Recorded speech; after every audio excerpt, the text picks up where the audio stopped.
Praise the Lord, hallelujah. I am Joy John Varapade, a Christian apologist from Ernakulam. And today's message is a Bible sermon by an atheist. അല്ലെങ്കിൽ ഒരു നിരീശ്വരവാദിയുടെ Bible പ്രസംഗം എന്നുള്ള വിഷയത്തെക്കുറിച്ചാണ് നാം ഇന്ന് ചിന്തിക്കുക. Doctor Lawrence M Krauss നമുക്കെല്ലാം അറിയാവുന്നതുപോലെ he's an American particle physicist and a cosmogonist. അമേരിക്കയിലെ ഏറ്റവും പ്രശസ്തനായിട്ടുള്ള ഒരു തിയറിറ്റിക്കൽ ഫിസിസിസ്റ്റ് ആണ് ലോറൻസ് എം ക്രോസ്. അദ്ദേഹം ഒരു പുസ്തകം എഴുതിയിട്ടുണ്ട്. അതിൻ്റെ പേരാണ് എ യൂണിവേഴ്സ് ഫ്രം നത്തിങ്, ഒന്നുമില്ലായ്മയിൽ നിന്ന് ഒരു പ്രപഞ്ചം എന്നൊരു പുസ്തകം ഈ തിയറിറ്റിക്കൽ ഫിസിസിസ്റ്റ് എഴുതിയിരിക്കുന്നു. അതിൻ്റെ subtitle why there is something rather than nothing.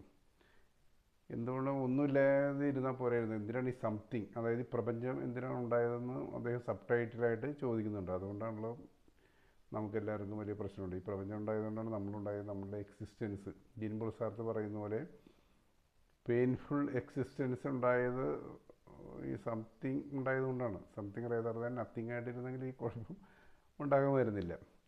അപ്പോൾ അദ്ദേഹം പറയുന്നത് ഈ നത്തിങ്നെസ് എന്ന് പറഞ്ഞാൽ ശുദ്ധശൂന്യം എന്ന് പറയും. It is not pure emptiness but quantum fluctuations എന്നാണ് ക്വാണ്ടം മെക്കാനിക്സിൽ പറഞ്ഞത്. Quantum fluctuations.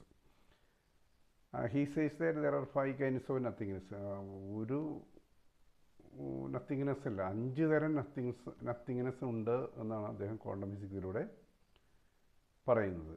അപ്പോൾ ഈ യൂണിവേഴ്സ് ഫ്രം നത്തിങ്, ഒന്നുമില്ലായ്മയിൽ നിന്നാണ് ഈ പ്രപഞ്ചം ഉണ്ടായിരിക്കുന്നതെന്ന് ഇപ്പോൾ ഫിസിസിസ്റ്റുള്ള ശാസ്ത്രജ്ഞന്മാരിപ്പോൾ സമ്മതിച്ചിരിക്കുകയാണ്. അപ്പോൾ ഒന്നുമില്ലായ്മയിൽ നിന്ന് എങ്ങനെ സംതിങ് ഉണ്ടാകുക, അതിലെന്ത് ലോജിക്കാണുള്ളത്, അതിലെന്ത് റീസണിങ്ങാണുള്ളത്? എന്നിട്ട് അവർ പറയുന്നത് ഇത് ഭയങ്കര ലോജിക്കലായിട്ട് അവർ ചിന്തിക്കുന്നു. ഒന്നുമില്ലായ്മയിൽ സംതിങ്, ഒരിക്കലും ഒന്നുമില്ലായ്മയിൽ നിന്ന് സയൻറ്റിഫിക്കായിട്ട് സംതിങ് ഉണ്ടാവില്ല. ഇനി നമുക്ക് ബൈബിളിലേക്ക് പോകാം. ബൈബിളിൽ ജെനസിസ് 1:1 പറയുന്നത് in the beginning God created the heavens and the earth. ആദിയിൽ ദൈവം ആകാശവും ഭൂമിയും സൃഷ്ടിച്ചു. എന്നാൽ ഒറിജിനൽ ഹീബ്രു ഭാഷയിൽ ജെനസിസ് 1:1 എങ്ങനെ എഴുതിയിരിക്കുന്നത് നമുക്ക് നോക്കാം. ബെറാഷിത് ബാര എലോഹിം എത് ഹാ ഷമായിം വേ എത് ഹെർസ്. ബെറാഷിത് മീൻസ് ഇൻ ദ ബിഗിനിങ്. ബെറാഷിത് ബാര ഫ്രം നത്തിങ്. ക്രിയേഷൻ എക്സ് നിഹിലോ എന്ന് പറയും, അല്ലെങ്കിൽ ക്രിയേഷൻ ഔട്ട് ഓഫ് നത്തിങ് എന്നാണ് ലാറ്റിനിൽ പറയുന്നത്. എക്സ് നിഹിലോ, ക്രിയേറ്റഡ് ഫ്രം നത്തിങ്.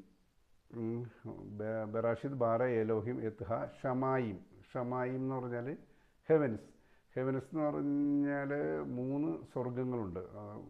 3 സ്വർഗങ്ങളെന്ന് പറഞ്ഞാൽ ആദ്യത്തേത് അറ്റ്മോസ്ഫിയറാണ്, രണ്ടാമത്തേത് യൂണിവേഴ്സാണ്, മൂന്നാമത്തേതാണ് സ്പിരിച്വൽ റെൽ. ആ സ്പിരിച്വൽ റെല്ലിലാണ് ദൈവം വസിക്കുന്നത്. അങ്ങോട്ടാണ് ശുദ്ധാത്മാക്കളെല്ലാം കടന്നു പോകുന്നത്. അപ്പോൾ അതുകൊണ്ടാണ് അത് 3 ഹെവൻസ് ഉള്ളതുകൊണ്ടാണ് അത് പ്ലൂറലായിട്ട് ഉപയോഗിക്കുന്നത്, ഷമായിം. ദെൻ ദൈവത്തിന് പറയുന്നത് ഏലോഹിം. ഏലോഹിം എന്നുള്ള വാക്കും പ്ലൂറലാണ്, അത് സിംഗുലർ അല്ല, പ്ലൂറലായിട്ടുള്ള. It is a plural noun. So God is a plurality in unity. അതുകൊണ്ടാണ് ഷമായിം എന്ന് എലോഹിം എന്ന് ഉപയോഗിച്ചിരിക്കുന്നത്, പ്ലൂറലാണ്. അതുപോലെ ഷമായിം എന്ന് പറയുന്നതും പ്ലൂറലാണ്, സ്വർഗങ്ങൾ സൃഷ്ടിച്ചു. ഇത് അമേസിങ് തിങ് ദാറ്റ് ഇതിൽ വളരെ പ്രത്യേകതയുള്ള കാര്യം എന്ന് പറയുന്നത് ബാറ എന്ന് പറഞ്ഞാൽ നത്തിങ്ങിൽ നിന്ന് ഉണ്ടാക്കുന്നത്. അത് തന്നെയാണ് നിരീശ്വരവാദിയായ ഈ തിയറിറ്റിക്കൽ ഫിസിസിസ്റ്റ് പറഞ്ഞിരിക്കുന്നത്, ഫ്രം നത്തിങ്. അതിന് ഹീബ്രുവിൽ ഉപയോഗിച്ചിരിക്കുന്നത് ബാറ, ഫ്രം ഔട്ട് ഓഫ് നത്തിങ് ഉണ്ടാക്കിയിരിക്കുന്നു പറയുന്നത്. പക്ഷേ മറ്റ് 2 വാക്കുകൾ ഉപയോഗിച്ചിട്ടില്ല. അതായത് ബെനാന്നും ആസാന്നുമാണ് മറ്റ് 2 ക്രിയേഷൻ്റെ ഉണ്ടാക്കുന്നതിന് ഉപയോഗിക്കാവുന്നത്. ബെന എന്ന് പറഞ്ഞാൽ ടു ബിൽഡ്, അസ എന്ന് പറഞ്ഞാൽ മേക്ക്. ഇത് രണ്ടും മനുഷ്യൻ ചെയ്യുന്ന കാര്യങ്ങളാണ്. അതായത് ഓൾറെഡി സബ്സ്റ്റൻസ് ഉണ്ടെങ്കിലേ നമുക്കിതെല്ലാം ക്രിയേറ്റ് ചെയ്യാൻ പറ്റുള്ളൂ. മനുഷ്യന് ഹീബ്രു ഭാഷയിൽ ബെന എന്നും അസ എന്നും. പക്ഷേ ഇവിടെ അങ്ങനെയല്ല. ഗോഡ് ക്രിയേറ്റഡ് ഫ്രം നത്തിങ്, അതേ വാക്ക് തന്നെയാണ് ഉപയോഗിച്ചിരുന്നത്. ബറ എന്ന് ഉപയോഗിച്ച് കഴിഞ്ഞാൽ അർത്ഥം ദൈവത്തിന് മാത്രമേ സാധിക്കുകയുള്ളൂ എന്നാണ് ഹീബ്രു ഭാഷയിൽ. അതേ ഭാഷാശാസ്ത്രജ്ഞനാണ് ഞാൻ പറയുന്നത്, ഇത് ബൈബിളല്ല. അപ്പോൾ ഭാഷാശാസ്ത്ര പ്രകാരം പോലും ദൈവത്തിന് മാത്രമേ കഴിയുള്ളൂ എന്നാണ് ഹീബ്രുവിൽ പറയുന്നത്. അപ്പോൾ ഈ ഫൗണ്ട് ദാറ്റ് എലോഹി ഈസ് എ പ്ലൂറൽ നൗൺ. അപ്പോൾ അദ്ദേഹം ഉപയോഗിച്ചിരിക്കുന്നത് ബാറ, from nothing a universe is created. അപ്പോൾ ഇതിലുള്ള സാമ്യം നിങ്ങൾ ശ്രദ്ധിച്ചോ? നിരീശ്വരവാദികൾ ഈ പ്രപഞ്ചം ഉണ്ടാകാൻ അവതരിപ്പിച്ചിരിക്കുന്ന അവർ ഉപയോഗിച്ചിരിക്കുന്നത് ബാറ, ഔട്ട് ഓഫ് നത്തിങ്.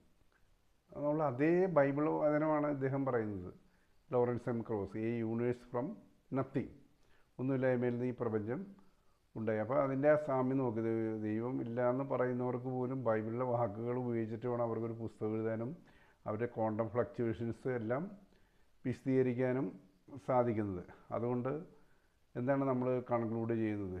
ബൈബിൾ വചനം സത്യമാണ്. അതിനെ ധിക്കരിച്ചുകൊണ്ട് നമ്മൾ എത്ര പോയാലും അവസാനം ആ ബൈബിൾ വചനത്തിലേക്കും ദൈവത്തിൻ്റെ വചനത്തിലേക്കും നാം തിരിച്ചു വരേണ്ടി വരും എന്നുള്ളതാണ് നമ്മുടെ കൺക്ലൂഷൻ.